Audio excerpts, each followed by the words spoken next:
Ο δε αριθμός του χαράγματος αυτού χ σίγμα τάφ, λέει η Αποκάλυψη, για τον αριθμό αυτού το χάραγμα, το οποίο θα βάλει ο Αντίχριστος στα μέτωπα και στα χέρια και θα σφραγίσει όλους τους δικούς του. Και αυτό φυσικά δεν πρέπει να το πάρει κανένας Ορθόδοξος Χριστιανός.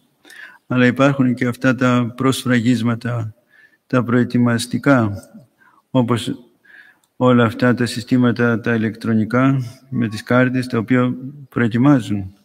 Και τελευταίο αυτό που προβάλλει η κυβέρνηση, ότι θα αρχίσει να δίνει από το Σεπτέμβριο τον αριθμό αυτό, τον προσωπικό λεγόμενο αριθμό. Και εδώ μας κάνει εντύπωση που ο Άγιος Πορφύριος περίπου 40 χρόνια πριν, σύμφωνα με μια μαρτυρία που διασώζεται σε ένα από τα βιβλία που έβγαλαν τελευταία πατέρες από το Άγιον Όρος, μαρτυρίες για τον Άγιο Πορφύριο, είχε πει ότι θα σας δώσω ένα προσωπικό αριθμό.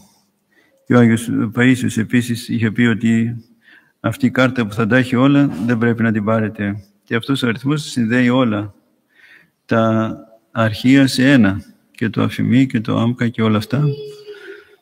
Και θα υπάρχει, ας πούμε, το μεγάλο φακέλωμα. Και όπως λένε και κάποιοι ειδικοί, αυτό είναι και η κόκκινη γραμμή και δεν θα πρέπει να το πάρουμε.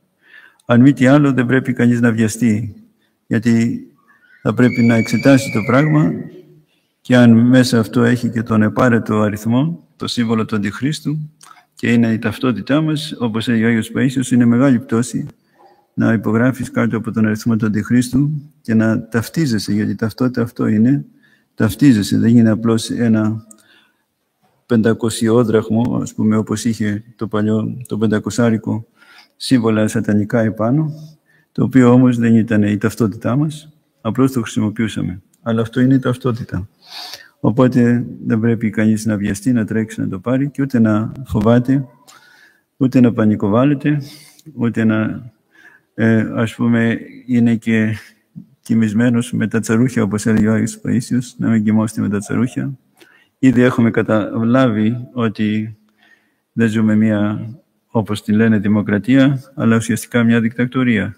Έτσι και φάνηκε αυτό με τις απαγορεύσεις στην απλή διαμαρτυρία των χριστιανών που είχε σχεδιαστεί εναντίον των ομοφυλοφίλων και των καταστροφέων της οικογένειας.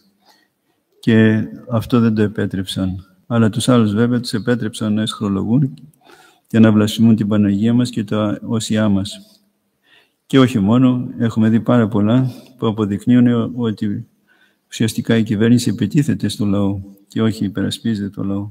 Οπότε κάθε τι καινούριο που μας βγάζουν έχουμε πολύ αυξημένη καχυποψία ότι δεν είναι για το καλό μας. Γι' αυτό και δεν πρέπει να τρέχουμε να παίρνουμε τίποτα από αυτά που μας δίνουν. Αυτό ήθελα να πω στην αγάπη σας, επειδή κάποιοι ρωτούν. Και πάντοτε να είμαστε βέβαιοι ότι ο Κύριος δεν θα μας αφήσει, όπως είναι προφητευμένο στην Αποκάλυψη και όπως είναι και ο Άγιος Παΐσιος, να μην βιαστείτε να τα πάρετε αυτά που θα σας δίνουν και την κάρτα αυτή και τον αριθμό αυτό που είπε και ο Άγιος Πορφύριος. Δεν πρέπει να βιαστούμε να τα πάρουμε, γιατί όπως έλεγε ο Άγιος Παΐσιος, μπορεί να έρθουν να γίνουν τα γεγονότα, ο πόλεμος με την Τουρκία και όλα αυτά μετά να φύγουν πολύ πολύ πίσω. Το σημαντικό όμως πρέπει να πούμε ότι είναι να έχουμε χαρά, γιατί προχωράμε στα έσχατα χρόνια, στα χρόνια του Αντιχρίστου και ο Κύριος έρχεται, ο Κύριος εγγύς. Και ο χριστιανός πρέπει να έχει χαρά, δεν πρέπει να έχει καμιά αγωνία. Αλλά να χαίρεται που πραγματοποιούνται όλα αυτά που έχει προείπει ο Κύριος και έχουν προφητευτεί στην Αποκάλυψη και θα δοξαστεί η Εκκλησία μέσα από τους Αγίους, τους ομολογητές και τους μάρτυρες, μέσα από τις ομολογίες και τα αίματα των Αγίων, οι οποίοι θα είναι οι μεγαλύτεροι Άγιοι όλων των εποχών, οι Άγιοι των Εσχάτων. Και θα είναι μια πρώτη τάξης ευκαιρία να ομολογήσουμε όλη την πίστη μας στον Χριστό μας και την αγάπη μας Αυτόν. Να έχουμε λοιπόν χαρά και ειρήνη και ο Άγιος Νικόδημος και οι Άγιοι Πατέρες που γιορτάζουμε σήμερα σίγουρα πρεσβεύουν για μας και θα μας σκεπάζουν, αρκεί να μείνουμε σταθεροί και αμετακίνητοι μέχρι τέλος της ζωής μας. Να φυλάξουμε την Ορθόδοξη πίστη και να ζήσουμε ορθόδοξα για να αξιωθούμε και της Βασιλείας του Θεού.